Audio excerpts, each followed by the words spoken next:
Doctors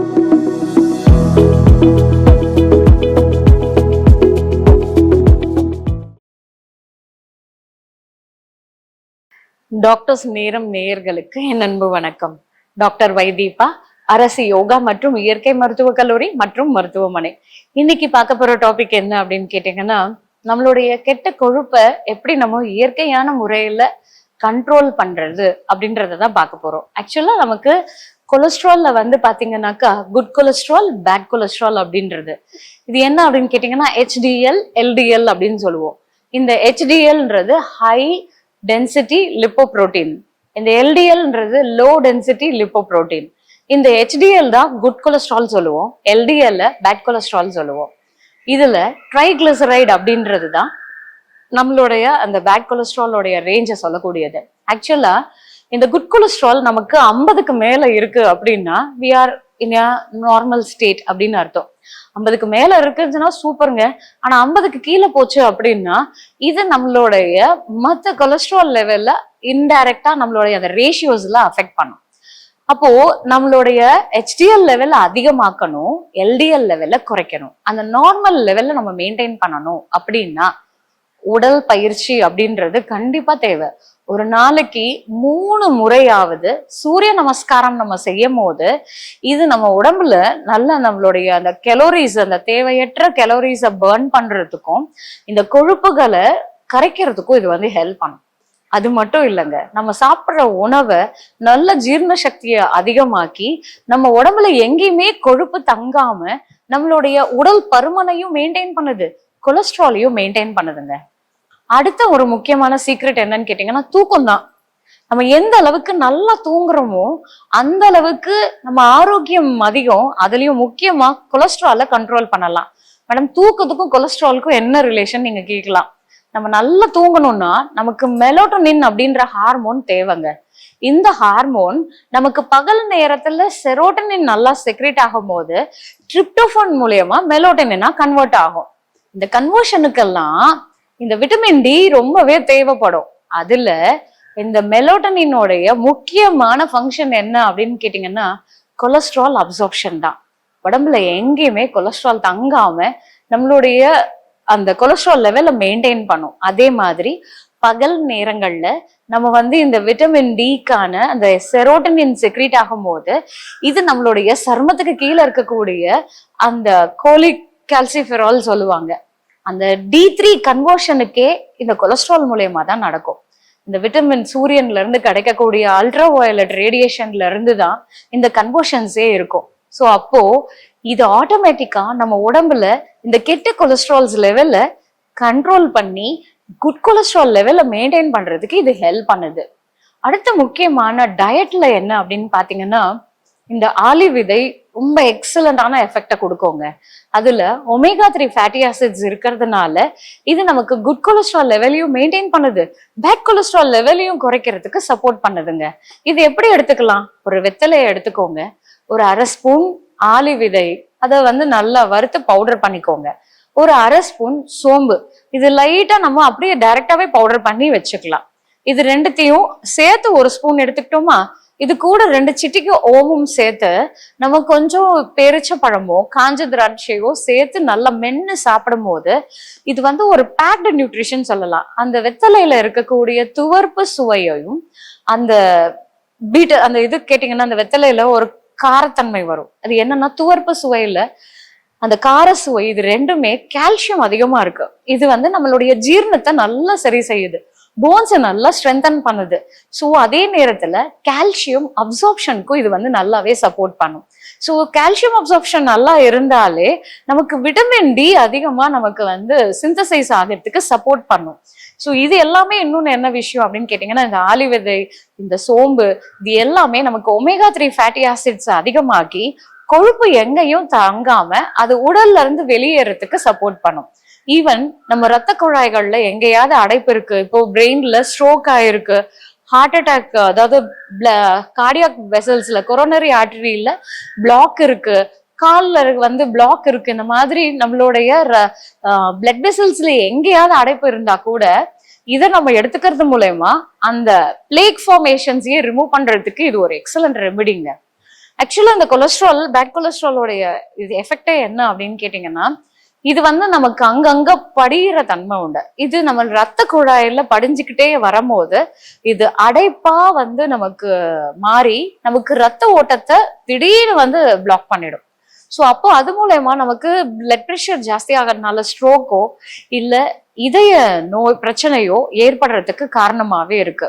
so இந்த மாதிரி விஷயத்த நம்ம அவாய்ட் பண்ணணும்னா நம்மளுடைய கொலஸ்ட்ரால் லெவலை நம்ம கண்டிப்பா மெயின்டைன் பண்ணியே ஆகணுங்க. அதுக்கு பூண்டு ஒரு பெஸ்ட் ரெமெடி. இது வந்து பாத்தீங்கன்னா நமக்கு பிளட் தின்னர், அதே நேரத்துல பிபியை கண்ட்ரோல் பண்ணுது, கொலஸ்ட்ராலையும் கண்ட்ரோல் பண்ணுது. இதுல சல்ஃபர் காம்பவுண்ட் பிரசன்ட் ஆயிருக்குங்க. இதுல இருக்கக்கூடிய ஆலிசின் நம்ம வந்து பச்சையாவே சாப்பிடும் போதுதான் அந்த எஃபெக்டே நமக்கு கிடைக்கும். நம்ம சமையல்ல தான் என்னதான் சேர்த்தா கூடங்க இது ராவா சாப்பிடும் போதுதான் அந்த ஆலிசின் நமக்கு கிடைக்கும். நம்ம குக் பண்ணும் போது அந்த சல்ஃபர் காம்பவுண்ட் டேமேஜ் ஆயிடும். அப்போ அப்படியே சாப்பிட்டா காரமே மேடம், அசிடிட்டி ப்ராப்ளம்லாம் இருக்கிறவங்க என்ன பண்ணலாம்? உடனே உங்களுக்கு ஒரு டவுட் வருது இல்ல, அதுக்குதான் இது என்னன்னா, தனியா பூண்டு இந்த மாதிரி பச்சையா சாப்பிடக்கூடாதுங்க. இதை நீங்க குட்டி குட்டியா நறுக்கி காலையில சாப்பிடுற டிஃபன்ல இட்லியோ இடியாப்பமோ தோசையோ நம்ம என்ன சாப்பிடுறோமோ அதோட சேர்த்து இல்ல நம்ம சாப்பிடுற அந்த சட்னி சாம்பார்லயே அப்படியே போட்டு பச்சையாவே போட்டு அதை நம்ம அப்படியே சாப்பிடும் போது இது நம்மளுக்கு குட் கொலஸ்ட்ரால் லெவல்ல மெயின்டைன் பண்ணுது, பேட் கொலஸ்ட்ரால கண்ட்ரோல்லயே வச்சிருக்கு. ஸோ இது எந்த இடத்துலயும் ரத்த ஓட்டம் அடைப்பு இல்லாம சீரான ரத்த ஓட்டத்தை நம்மளுடைய ரத்த நாணங்கள்ல ஓடுறதுக்கு இது வந்து ஹெல்ப் பண்ணுதுங்க. இந்த சின்ன சின்ன மீன்கள்ல கூட நமக்கு ஒமேகா 3 ஃபேட்டி ஆசிட்ஸ் இருக்கிறதுனால இது நம்மளுடைய கொலஸ்ட்ரால கண்ட்ரோல் பண்றதுக்கு இது வந்து ஹெல்ப் பண்ணும். அதே நம்மளுடைய சிகிச்சை முறைகள்ல பாத்தீங்க அப்படின்னா நம்ம மசாஜ் சிகிச்சை ரொம்பவே எஃபெக்டிவா இருக்குங்க. அது முக்கியமா நம்ம இந்த மாதிரி உடல் முழுக்க நம்ம மசாஜ் பண்ணும் போது நம்ம உடம்புல நல்ல சீரான ரத்த ஓட்டத்தை ஏற்படுத்தி நம்மளுடைய தசைகளையும் எலும்புகளையும் நல்லா வலிமைப்படுத்தி நம்மள வந்து ஒரு நல்ல ஒரு எனர்ஜெட்டிக்கான ஒரு ஸ்டேட் ஆஃப் மைண்டை வந்து கொடுக்கும். இதுவே நமக்கு ஃபேட் டைஜஷனை சப்போர்ட் பண்ணி உடல் பருமன் ஏற்படாம அதே நேரத்துல இந்த மாதிரி கொழுப்பு வந்து நம்ம எங்கேயுமே இல்லாம நம்மளுடைய ட்ரைக்ளிசரைடையும் மெயின்டைன் பண்றதுக்கு இது ரொம்பவே சப்போர்ட்டிவா இருக்குங்க. அடுத்த முக்கியமான ஒரு விஷயம் என்னன்னு கேட்டீங்கன்னா மஞ்சள். இந்த மஞ்சள்ல இருக்கக்கூடிய குர்குமின் நமக்கு வந்து பிளட் தின்னராகவும் இருக்கு, அதே நேரத்துல கொலஸ்ட்ராலையும் கண்ட்ரோல் பண்ணுது. இதுக்கு இன்னொரு விஷயமும் anti inflammatory, anti viral, anti bacterial, இப்படி அடிக்கிட்டே போலாம். அந்த அளவுக்கு அதுல மெடிசினல் ப்ராப்பர்ட்டி இருக்கு. அதனாலதான் நம்மளுடைய முன்னோர்கள் நம்ம சமைக்கிற ஒவ்வொரு சமையல்லையும் ஒரு சிட்டிகை மஞ்சளாவது சேர்த்துக்கிற பழக்கம் உண்டு. இது நமக்கு வாதத்தையும் நீக்குது, அதே நேரத்துல நம்மளுடைய கொலஸ்ட்ராலையும் கண்ட்ரோல் பண்றதுக்கு இது வந்து ஹெல்ப் பண்ணுது. நம்மளுடைய காந்தக சிகிச்சை அப்படின்றது இயற்கை மருத்துவத்துல உண்டு. அதுல இந்த காந்தகம் பொருந்திய தண்ணி இருக்குல்ல, மேக்னடைஸ்டு வாட்டர்ன்னு சொல்லுவோம். அந்த நீர்ல வந்து பாத்தீங்கன்னாக்கா நம்ம டெய்லி ஒரு 50 ml எடுத்துக்கிட்டா போதும். இத மருந்து மாதிரி நம்ம ஜஸ்ட் ஒரு 50 ml, இது வெறும் தண்ணி தாங்க, இதுல எதுவுமே மருந்தெல்லாம் சேர்க்க மாட்டோம். அந்த தண்ணிய காந்தகத்துல வைக்கும் போது அந்த வேவ்ஸ் வந்து அதுல அந்த அலைவீச்சு மூலயமா அது மாறுது. இது நான் பண்ண ஒரு ரிசர்ச்ல இது இன்டர்நேஷனல் ஜேர்னல்ல பப்ளிஷ் ஆயிருந்துச்சு. நம்ம தண்ணிய காந்தகத்துல வைக்கும் போது அதுல கெமிக்கலாவும் பிசிக்கலாவும் என்னென்ன மாற்றங்கள் வரும் அப்படின்றத பப்ளிஷ் பண்ணியிருந்தேன். இந்த மாதிரி பல ஆய்வுகள்ல என்ன சொல்றாங்க அப்படின்னா இந்த காந்தக நீரை நம்ம எடுத்துக்கிறது மூலயமா இரத்த குழாய்கள்ல அடைப்பு ஏற்படாத சீரான இரத்த ஓட்டத்தை ஏற்படுத்தும் அப்படின்றத ப்ரூவ் பண்ணியிருக்காங்க. ஸோ இதை நம்ம டெய்லி ஒரு 50 ml எடுத்துக்கிட்டாலே போதும். இது ஒன்றும் பெரிய ஒரு விஷயம் இல்லைங்க. ஒரு ஹைபவர் மேக்னெட்டை எடுத்துக்கோங்க, ஒரு கிளாஸ் பாட்டில்ல நம்ம குடிக்கிற தண்ணிய ஃபில் பண்ணி ஒரு 12 மணி நேரம் அந்த பாட்டில் அந்த காந்தகத்துக்கு மேல இருந்துச்சு அப்படின்னா அந்த தண்ணி மேக்னடைஸ்ட் ஆகும். எப்பவுமே காந்தகத்துக்கு ஞாபகத்திறன் ஜாஸ்தி. வாட்டர் ஆஸ் மெமரின்னு சொல்லுவாங்க. அது ஒவ்வொரு அந்த மூலிகைகள் எல்லாம் கடந்து வரும்போது நம்ம ஸ்டோர் பண்ணி இருக்கக்கூடிய பிளாஸ்டிக்ஸ் இல்ல அந்த பைப் லைன்ஸ்ல எல்லாம் அது வரும்போது அதோட மெமரி லாஸ் ஆகும். ஆனா அதே விஷயத்த இந்த மாதிரி நம்ம திருப்பி மேக்னடைஸ் பண்ணும் போது அதோடைய அந்த எனர்ஜி, அதாவது அந்த மினரல்ஸ திருப்பி ரீகலெக்ட் பண்ணி கொண்டு வரும் அப்படின்றத அதோடைய கிறிஸ்டலைசேஷன் மூலயமா ப்ரூவ் பண்ணியிருக்காங்க. ஸோ இந்த தண்ணிய நம்ம குடிக்கிறது மூலயமா நம்ம கொலஸ்ட்ரால கண்ட்ரோல்ல வச்சிருக்கலாம் அப்படின்றது ப்ரூவ் ஆயிருக்கு. ஸோ அதே மாதிரி வந்து பாத்தீங்கன்னாக்கா மண் சிகிச்சைங்க. இந்த மண் சிகிச்சைய நம்ம உடல் முழுக்க அந்த மண்ணை அப்ளை பண்ணும் போது இது சர்மம் மூலயமா நமக்கு நல்ல ரத்த ஓட்டத்தை அதிகமாக்குது, நம்மளுடைய ஸ்ட்ரெஸ் லெவல்ல குறைக்குது, நம்ம பிளட் ஃப்ளோ நல்லா இம்ப்ரூவ் ஆகிறது மூலயமா அது எங்கேயுமே பிளாக் இருந்தாலும் அதை ஃப்ளஷ் அவுட் பண்ணி நமக்கு ஒரு கம்ப்ளீட் சர்க்குலேஷனை சப்போர்ட் பண்றதுக்கு இது ஹெல்ப் பண்ணும். ஸோ இது கூட நம்ம யோகா பயிற்சியும் 1 மணி நேரமாவது நம்ம மூச்சு பயிற்சி, யோகா பயிற்சி, தியான பயிற்சி இதெல்லாம் நம்ம பண்ணும்போது நம்மளுடைய மன அழுத்தமும் குறையுது. அது மூலயமா கொலஸ்ட்ரால் எங்கேயுமே டெபாசிட் ஆகாம அது ஈஸியான அப்சார்ப்ஷனுக்கு சப்போர்ட் பண்ணுது. உணவு விஷயத்துல முக்கியமா நாறு சத்து உள்ள கீரைகள், பழங்கள், காய்கறிகள், இந்த பயிறு வகைகள், விதைகள், இந்த கொட்டை வகைகள் இதெல்லாம் நம்ம சாப்பிடும் போது அது அதிகமா நமக்கு அந்த கொலஸ்ட்ரால் டெபாசிஷன் இல்லாம நமக்கு பாதுகாக்கிறதுக்கு ஹெல்ப் பண்ணும்.